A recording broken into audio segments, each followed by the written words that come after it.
changers, the inventors, the makers, the creatives, the leaders, to help them build upon the amazing things they've already achieved, to speed their innovations to scale.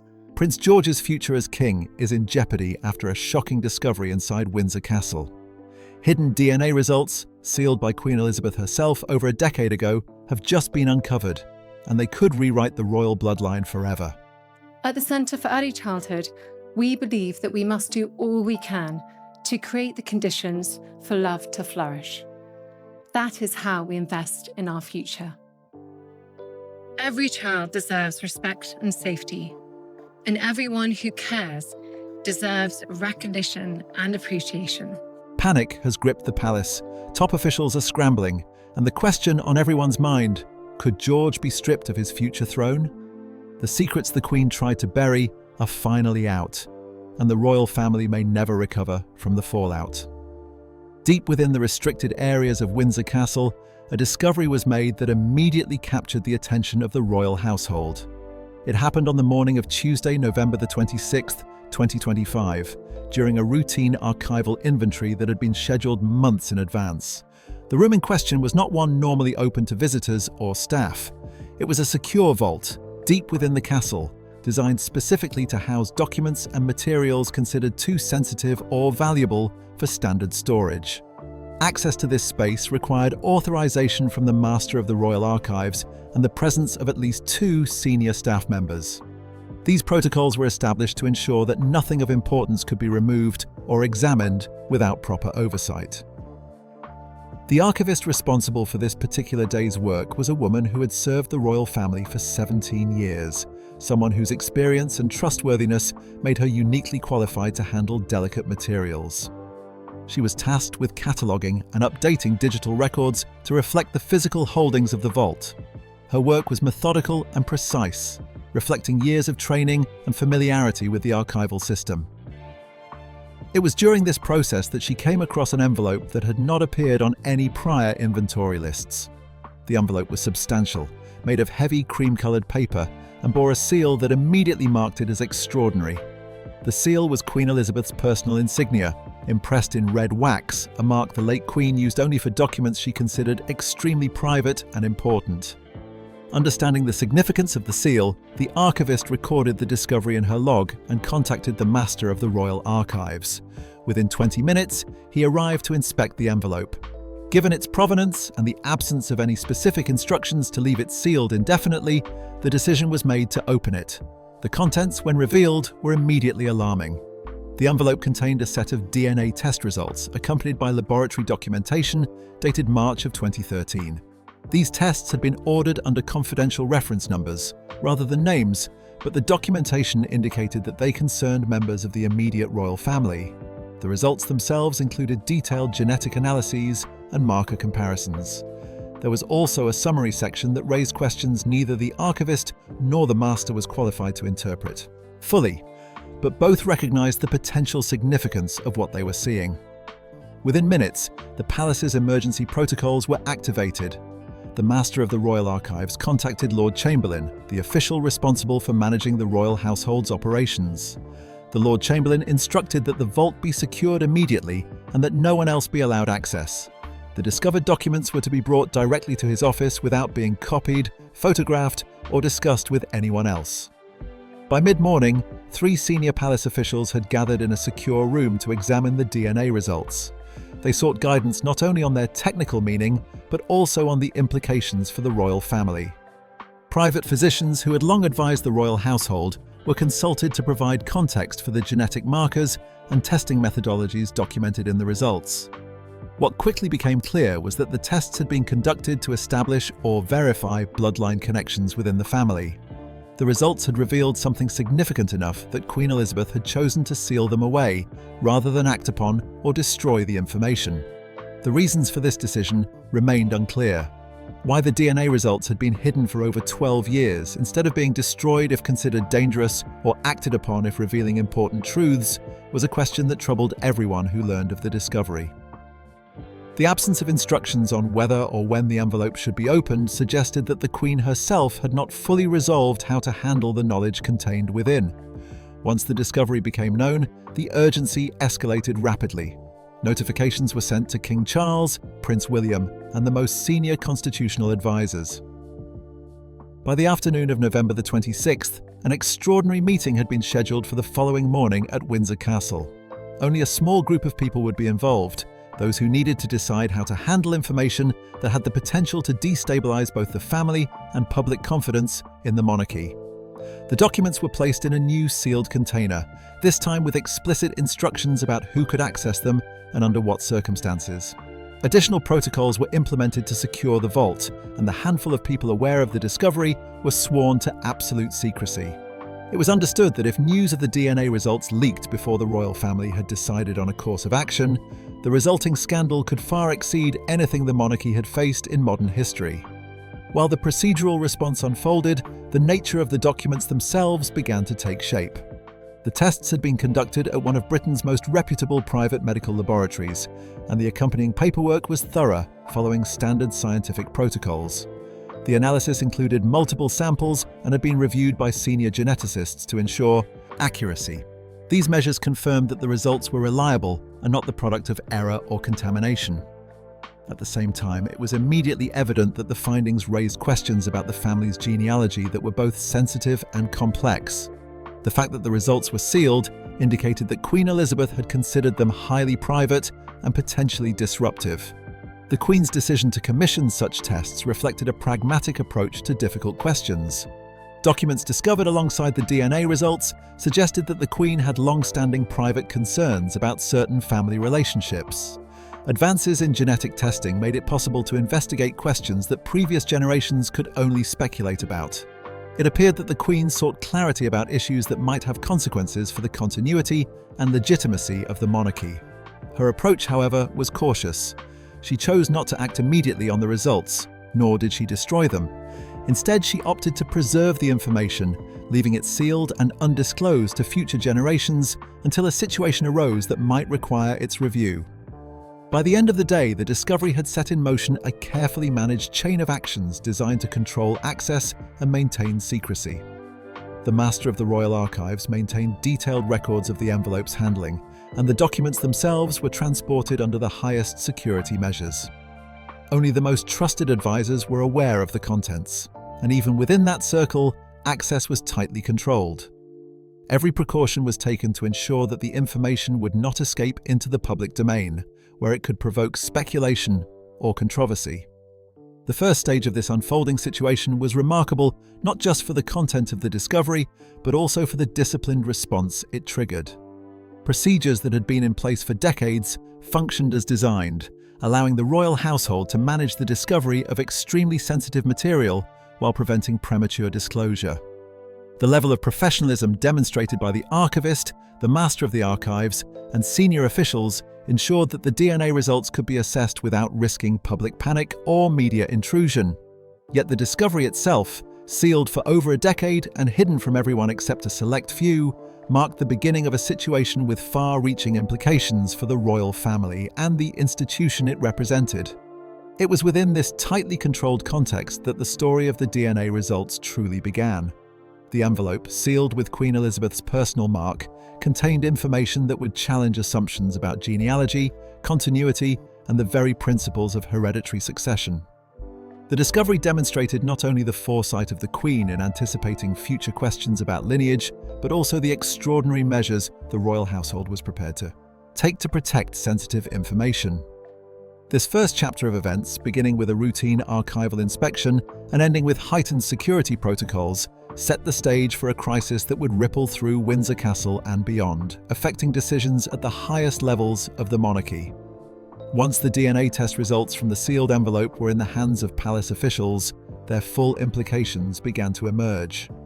The documents contained extensive genetic analysis, which included both patrilineal Y chromosome testing and autosomal DNA comparisons.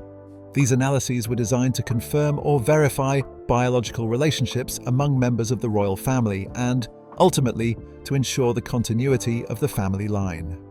The results were highly detailed, including laboratory charts, marker comparisons, and technical notes, alongside summary sections that explained findings in language accessible to non-specialists. While the summary avoided sensational conclusions, it was clear that some findings could challenge long-held assumptions about the family's genealogy. The most striking element of the results involved the Y chromosome, a chromosome passed almost unchanged from father to son. For generations, this chromosomal signature had been used as a genetic marker to verify direct male line descent, essentially confirming that one generation followed directly from the previous in the male line. The laboratory reports indicated a discontinuity in this patrilineal line at some point within the last few generations. In simpler terms, the genetic evidence suggested that somewhere in the relatively recent past, the direct father-to-son lineage may have been interrupted. While the documents did not identify precisely where or how this break occurred, the presence of such a discrepancy was enough to raise significant questions regarding established genealogy. Autosomal DNA, which is inherited from both parents, was also analysed. These results examined multiple genetic markers that should have appeared consistently based on documented family relationships. Some of these markers were absent, while others appeared in patterns that did not align with the official family history. Experts reviewing the results noted that these anomalies were unlikely to be explained by typical genetic variation or by distant familial relationships. The testing laboratory was among Europe's most reputable, with extensive experience in both forensic and genealogical DNA analysis, and their methods followed international standards. Multiple samples had been analysed to rule out contamination, and the results had been reviewed by at least 2 senior geneticists before being finalised. Taken together, this established a high degree of confidence in the accuracy of the findings. The implications of these results were profound. The test suggested a break in the lineage that formed the foundation for succession to the throne. If this discontinuity were confirmed, it could affect how genealogists, legal experts, and constitutional authorities viewed the legitimacy of claims to the monarchy. While genetic continuity is not explicitly required by law for succession, the symbolic importance of an unbroken lineage is central to the monarchy's public narrative. Any question about biological connections could therefore have both personal and institutional consequences, influencing how the family is perceived by the public and potentially creating challenges for the legal framework that supports succession. Historical context helps explain why Queen Elizabeth may have commissioned such tests in the first place. The documents discovered alongside the results suggested that the Queen had long harboured private concerns about certain family relationships. Over the years, stories, observations, and inconsistencies within the family tree may have prompted her to seek definitive answers. Advances in DNA technology by 2012 made it possible to investigate these questions with a level of precision that previous generations could not achieve. Rather than rely on speculation or anecdotal evidence, the Queen appears to have sought scientific verification of relationships within the family. The decision to conduct the tests under conditions of strict secrecy also reflected the sensitivity of the findings. The genetic material had been collected during routine medical examinations, with no indication to the family members that it would be used for genealogical analysis. The testing was commissioned through a private laboratory under confidential arrangements, and results were delivered directly to the Queen through her most trusted private secretary. Only a very small circle of individuals, perhaps 5 people at most, were aware that these tests had taken place. This group included the Queen herself, her private secretary, the physician who collected the samples, and possibly 1 or 2 senior advisors whose counsel she trusted absolutely. The secrecy surrounding the testing reflected both the potential disruption such findings could cause and the Queen's desire to preserve control over sensitive information. The summary section of the laboratory reports, intended for non-specialist readers, stated clearly that the genetic markers observed were inconsistent with unbroken patrilineal descent across all tested generations. This meant that somewhere in the family tree, the expected Y chromosome signature had been replaced by a different genetic pattern that continued into the present generation. The documents also included references to long-standing questions about family characteristics, resemblances, and historical records, which suggested that the Queen had been considering these issues for decades. While the technical data could be interpreted by geneticists, the broader implications for succession and family dynamics required careful deliberation by legal and constitutional experts, as well as by senior members of the royal family. For Prince George, the implications of these results were particularly significant. His position as heir to the throne is based on documented descent from previous monarchs. Any questions about the continuity of the patrilineal line or other genetic markers could challenge the legitimacy of that succession. at least symbolically. Legal frameworks governing succession prioritize social and legal recognition of parentage, but public perception is heavily influenced by narratives of unbroken bloodlines. The revelation of a potential break could therefore create both legal ambiguities and public controversy, potentially destabilizing long-standing assumptions about the monarchy. As palace officials studied the DNA results, they were forced to consider how such information might intersect with broader constitutional principles. British succession law, largely based on centuries-old legislation and precedent, assumes that children born within marriages are legitimate heirs. Legal and social fatherhood has historically been prioritized over biological paternity in inheritance matters. Yet the symbolic weight of bloodline continuity for the monarchy made the findings politically and socially sensitive. Even if succession laws were not directly violated, the perception of disruption could create pressures that extended beyond legal definitions, influencing public confidence in the institution itself. The documents also included handwritten notes that appeared to originate from Queen Elizabeth, though unsigned. These notes reflected her awareness of past rumours, discrepancies, and uncertainties within the family tree. They suggested that the Queen intended to obtain definitive answers using modern technology without acting precipitously or causing unnecessary disruption.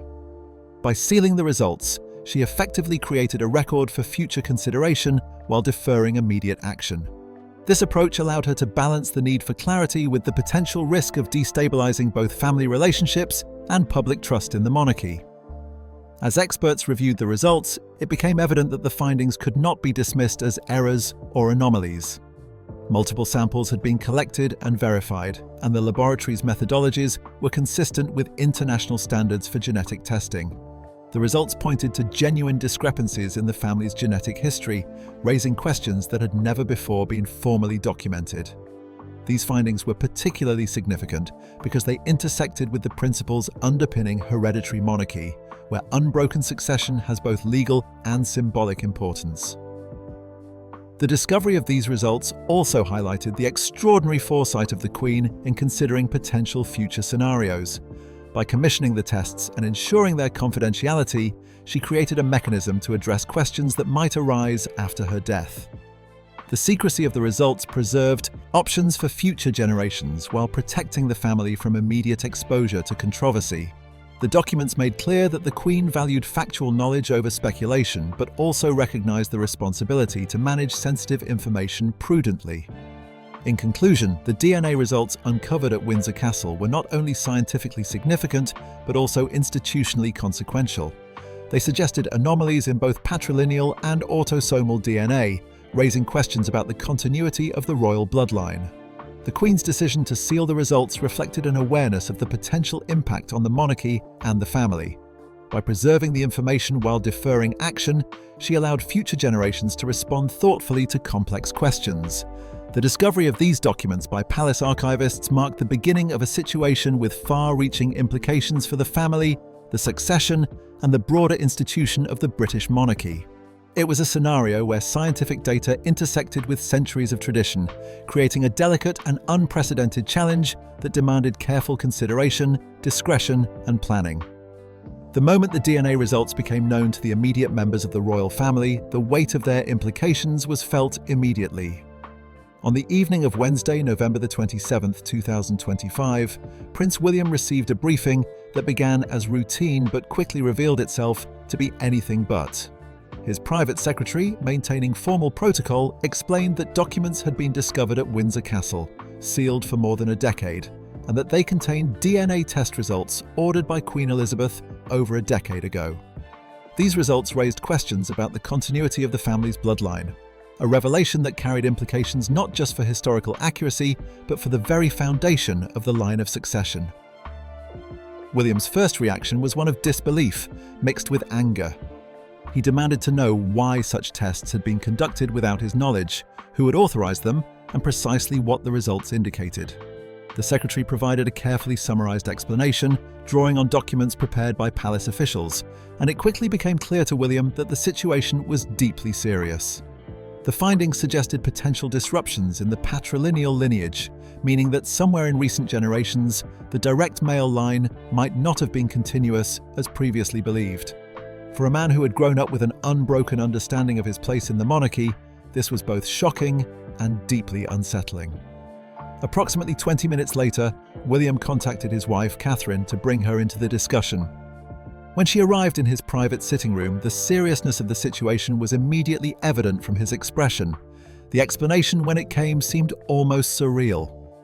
DNA tests, hidden by the late Queen, raised fundamental questions about family continuity and succession.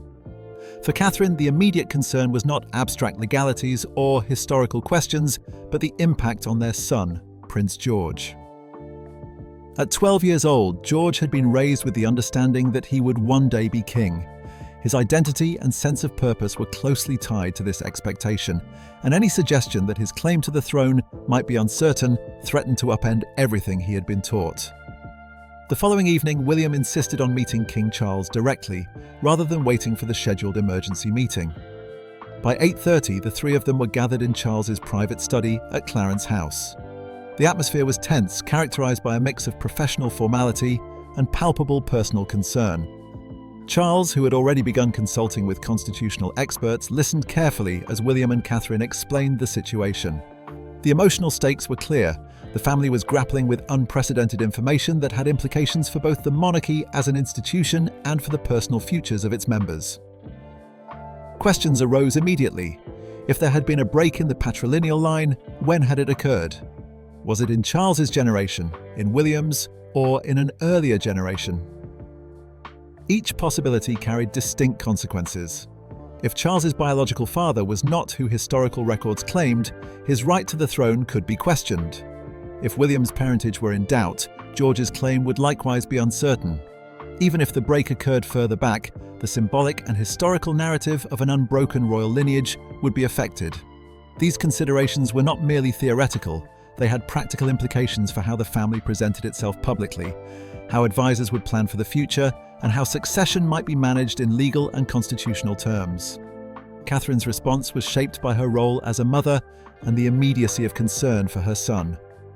George, an innocent child, had no involvement in these historical or scientific matters, yet his entire future could be affected by them. Protecting him from emotional and psychological harm became the central priority. The couple agreed that the details of the DNA results, the questions about lineage, and any potential impact on succession should remain confidential. They considered the consequences of disclosure, weighing the need for truth against the potential trauma that George could experience if he were confronted with the information at his age. The couple also grappled with questions of fairness and transparency. How could they justify shielding George from knowledge that might eventually affect his life? Would it be right to let him grow up believing in a future that could be undermined by information he could not yet comprehend? These questions were difficult and emotional, reflecting the complex intersection of parental responsibility, historical, contingency, and institutional duty. William and Catherine ultimately concluded that protecting George from immediate knowledge of the DNA results was essential, even if it meant carrying the weight of this information privately. King Charles, for his part, approached the situation with a balance of concern for his son and grandson and recognition of the constitutional implications. He acknowledged that stories, rumors, and questions had circulated within the family for generations, yet he had never given them significant credence. The commissioning of DNA tests by Queen Elizabeth, however, suggested that these questions were taken seriously at the highest level. Charles understood that the findings could potentially destabilize public confidence in the monarchy, even if legal principles supported the line of succession. He agreed that George's welfare should be the primary concern, placing the protection of a 12-year-old above abstract questions of legitimacy or institutional continuity.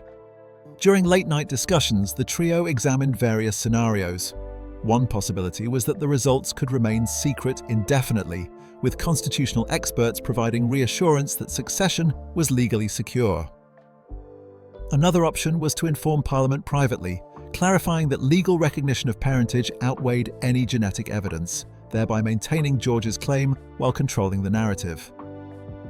More radical options were considered, including the potential restructuring of the line of succession or reassignment of roles within the royal family. In each scenario, the emotional and ethical considerations were weighed alongside legal and institutional imperatives. The discussions also highlighted the broader context in which the monarchy operates. Unlike ordinary families, the royal household must manage the intersection of personal, legal, and public interests simultaneously. Decisions about George's future could not be based solely on private concern. They had to consider public perception, historical precedent, and the potential impact on national stability. The challenge was extraordinary, safeguarding an individual child's well-being while simultaneously maintaining the legitimacy and continuity of one of the world's oldest hereditary institutions. Throughout this period, William and Catherine focused on practical considerations for George's daily life. They ensured that his routine continued without disruption. School, extracurricular activities, and personal interests were maintained, giving him the sense of normality appropriate for a child his age. Every comment George made about his future role as king was now observed with heightened sensitivity. The couple was acutely aware that even casual remarks could take on new significance in light of the information they now held. They carefully curated his environment to protect him from the psychological impact of a potential disruption to his expected path. In the broader household, secrecy and discretion became paramount. Only a limited circle of officials and advisors had knowledge of the DNA results, and protocols were established to prevent leaks.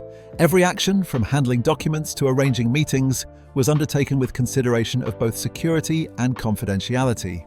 The urgency of maintaining secrecy reflected the understanding that public knowledge of the findings could trigger speculation, media attention, and political debate, all of which could exacerbate the family's private challenges. The situation underscored the emotional toll of balancing duty and family. William and Catherine experienced feelings of helplessness, guilt, and concern, grappling with the tension between their son's right to knowledge and the potential harm that disclosure could cause.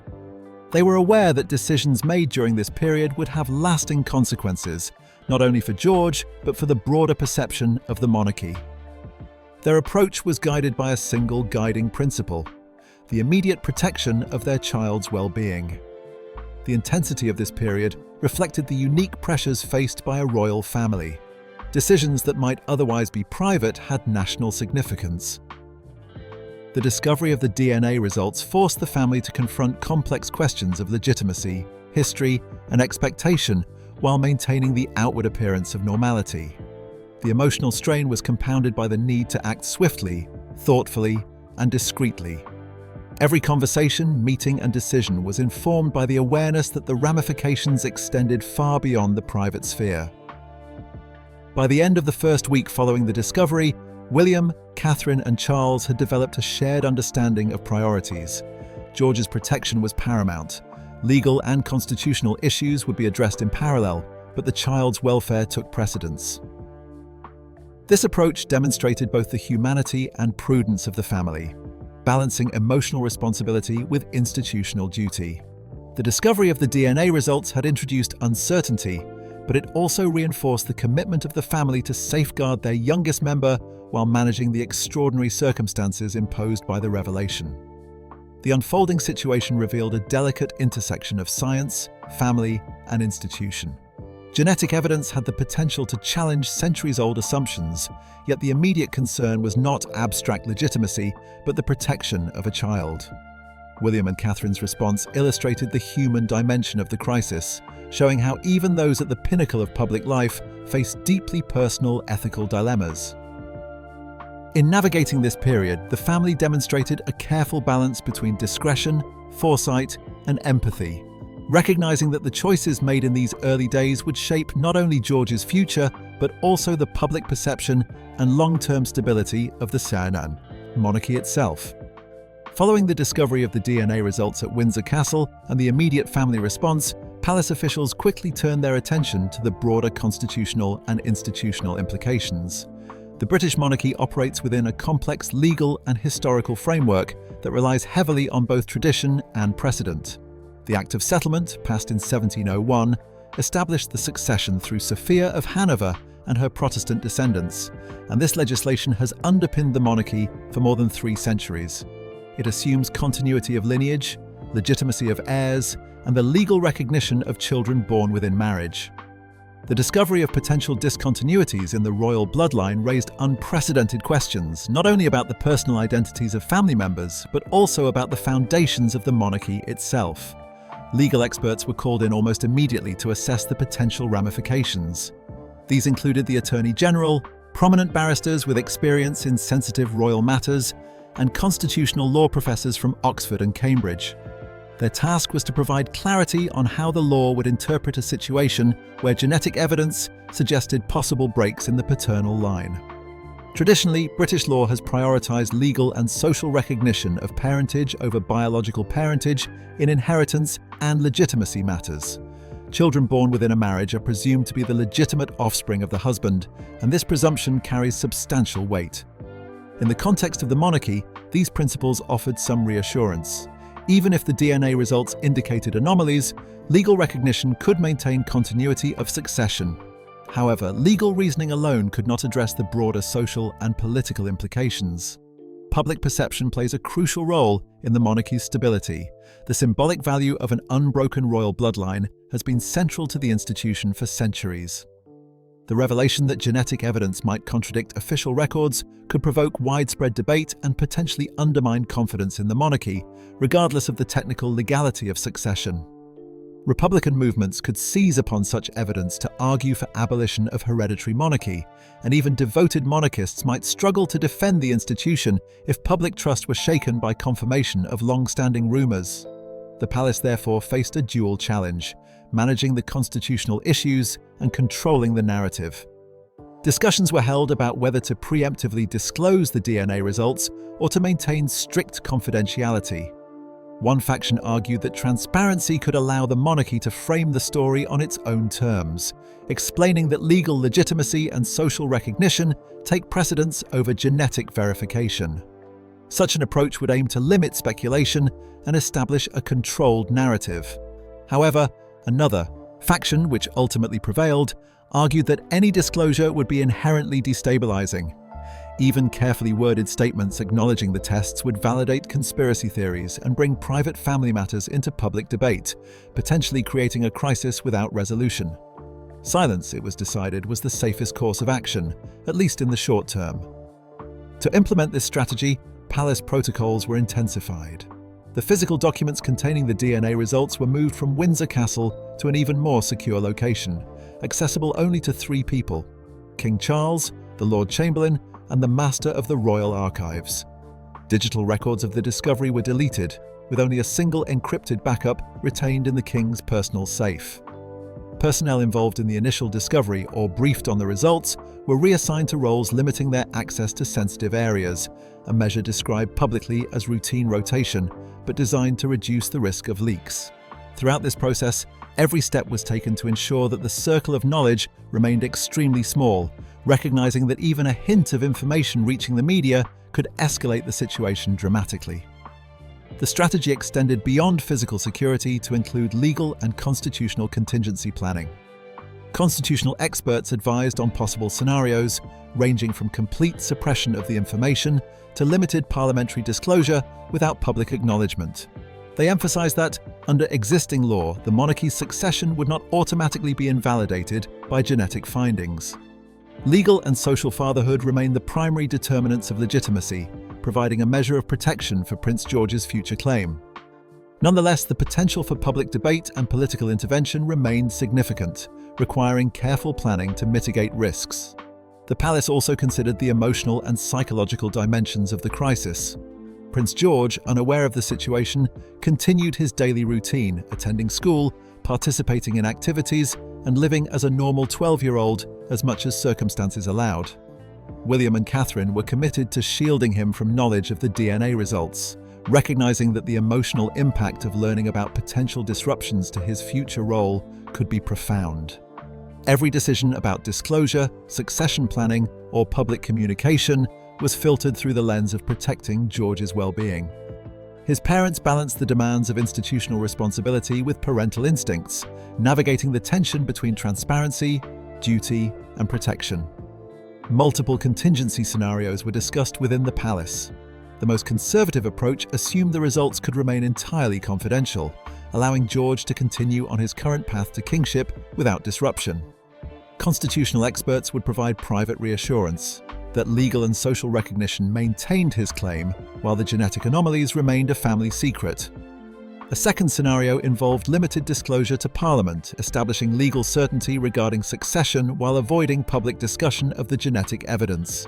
This would allow the monarchy to continue functioning while preemptively addressing potential challenges to legitimacy from within political institutions. A third, more radical scenario involved restructuring George's future role entirely. If public confidence in succession were threatened, he might be positioned differently within the royal family, supporting roles held by siblings or participating in ceremonial functions without being the primary heir. At the extreme, removal from the line of succession entirely was considered as a protective measure, though this would have required unprecedented legal and constitutional maneuvering. Throughout December 2025, these discussions were ongoing, reflecting the complexity of balancing legal, public, and familial considerations. The palace strategy was characterized by caution, confidentiality, and meticulous planning. Every potential outcome was weighed for its impact on public perception, the integrity of the monarchy, and the personal welfare of the immediate family. The underlying principle guiding all decisions was the protection of Prince George, ensuring that a child's future was not unnecessarily burdened by historical discoveries beyond his control.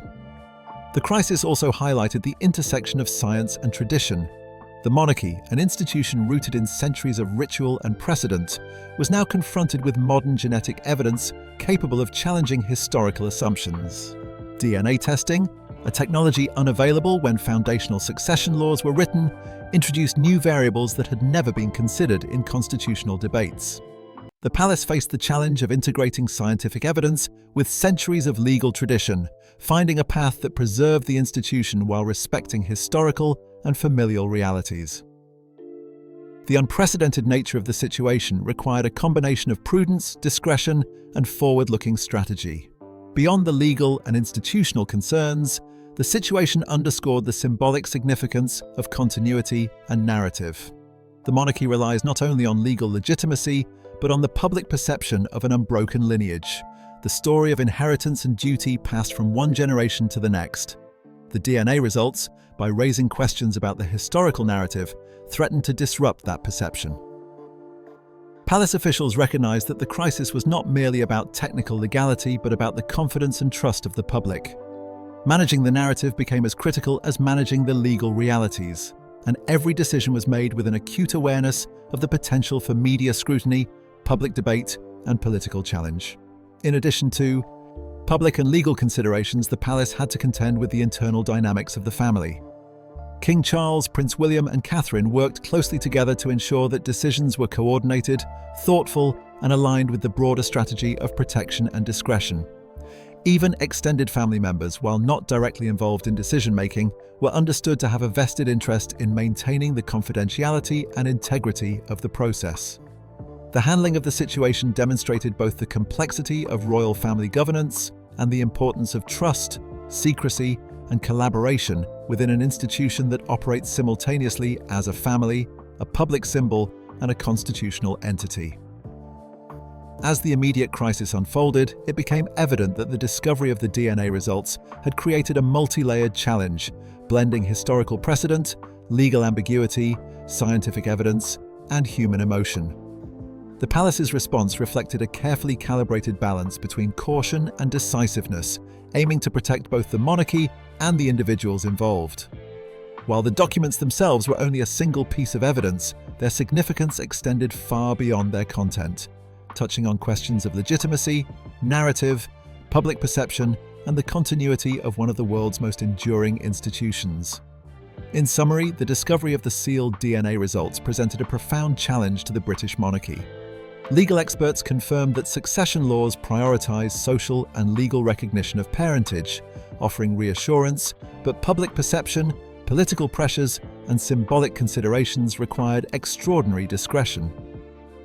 The palace implemented stringent security protocols, limited the circle of knowledge, and explored multiple contingency plans to protect Prince George's future.